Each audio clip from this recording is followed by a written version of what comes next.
విజయవాడ 1965లో భారతీయ జనతా పార్టీకి సంబంధించి అప్పటికింకా భారతీయ జనతా పార్టీగా లేదు. జనసంఘ ఉన్నటువంటి సందర్భంలో జరిగినటువంటి ఒక పెద్ద అంశం. ఏకాత్మ మానవతావాదం తీర్మానం జరిగింది. ఇప్పుడున్నటువంటి ప్రదేశంలో, ఇప్పుడున్నటువంటి ఇందిరాగాంధీ స్టేడియం ప్లేస్‌లో, ఇప్పుడు అదే ప్లేస్‌లో ఒక భారీ కార్యక్రమం. అంటే బీజేపీ రాష్ట్ర అధ్యక్షుడు మాధవ్ ఒక బాధ్యతాయుతమైనటువంటి పని చేసుకొస్తున్నాడు. భారతీయ జనసంఘ్ 12వ మహాసభ అప్పట్లో జరిగింది. కరెక్ట్‌గా జనవరి 23నే జరిగింది. దాన్ని దృష్టిలో పెట్టుకుని ఆనాటి అంశాన్ని ఇప్పుడు గుర్తు చేస్తూ 2 రోజుల భారీ కార్యక్రమాలు ప్లాన్ చేసుకొచ్చారు. ఓ రకంగా బీజేపీకి సంబంధించిన వాళ్ళకి, బీజేపీ చరిత్ర తెలియని వాళ్ళకి తెలుసుకోవడానికి అద్భుతమైనటువంటి అంశం అన్నమాట. యాక్చువల్‌గా బీజేపీ మూల సిద్ధాంతకర్త పండిత్ దీన్ దయాళ్ ఉపాధ్యాయ ప్రవచించినటువంటి మానవతా దర్శన్ అన్నటువంటి కాన్సెప్ట్‌ని ఇప్పుడు ఎక్స్‌ప్లెయిన్ చేయడానికి గాను ప్రతిష్టాత్మకమైనటువంటి సమ్మేళనం 60 సంవత్సరాల తర్వాత అప్పట్లో ఎట్లా జరిగిందో సేమ్ మోడల్ పెడుతున్నారనమాట. దానికి ఏకంగా బీజేపీ జాతీయ సంఘటన కార్యదర్శి బిఎల్ సంతోష్‌జీ హాజరు కాబోతున్నారు. అలాగే జనసంఘ్‌గా అంటే భారతీయ జనతా పార్టీ పుట్టక ముందు ఉన్నటువంటి జనసంఘ్ 12వ మహాసభ ఏర్పాటు చేస్తున్నారు. అది గుర్తు చేస్తూ కృష్ణదేవరాయ నగరు అని పేరు పెట్టారు.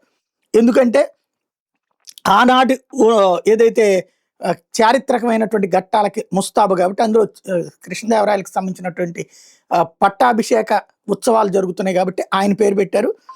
1965లో భారతీయ జనసంఘ్ వాస్తవంగా విజయవాడలోనే మీటింగ్ అయింది. ఇదే ఇప్పుడున్నటువంటి ఇందిరాగాంధీ మున్సిపల్ స్టేడియం దగ్గరే అప్పట్లో 12వ మహాసభ జరిగింది. కరెక్ట్‌గా జనవరి 23నే జరిగింది. అందుకని అదే తేదీన పెట్టుకొచ్చారనమాట. మొత్తం దేశం నలుమూలల నుండి కూడా బీజేపీ ప్రముఖులు, పాత తరం బీజేపీ కార్యకర్తలు అందరినీ కూడా పిలిచారు.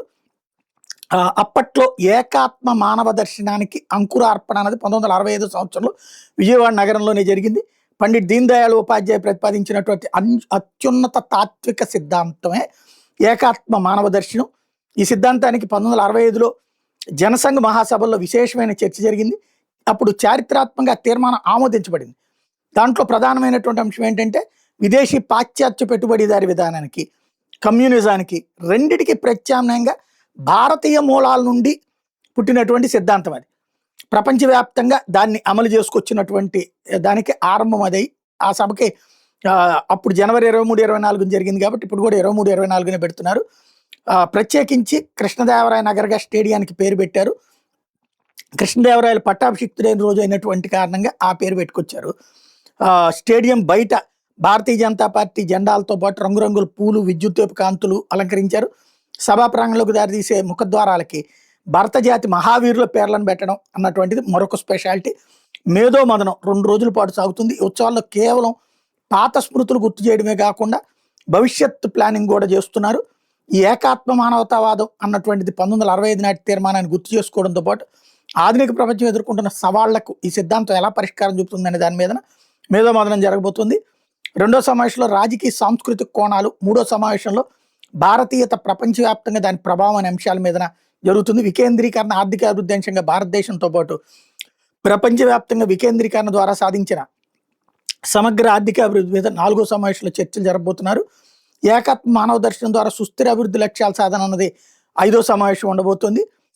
తర్వాత ముగింపు సమావేశం వచ్చేటప్పుడు సమకాలీన అనువర్తనాలు, భవిష్యత్ కార్యాచరణ అన్నటువంటి అంశాల మీద జరుపుతున్నారు.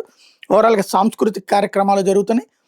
బిఎల్ సంతోష్జీతో పాటుగా శివప్రకాష్ ఎవరైతే సహ సంఘటన ప్రధాన కార్యదర్శి, అలాగే కేంద్ర న్యాయశాఖ మంత్రి అర్జున్ రామ్ మేఘ్వాల్, కేంద్ర మంత్రి కిషన్ రెడ్డి, సీనియర్ నేతలు రామ్ మాధవ్, మురళీధరరావు ఇట్లాంటి వాళ్ళందరూ అటెండ్ అవుతున్నారు.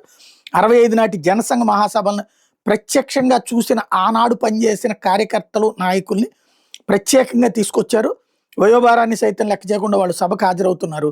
వాళ్ళ కోసం బీజేపీ శ్రేణులు ప్రత్యేక సౌకర్యాలు కూడా కల్పించారు. వాళ్ళందరికీ కూడా ఆనాటి విజయాలు గుర్తు చేస్తూ ఎగ్జిబిషన్ ఏర్పాటు చేసుకొచ్చారు.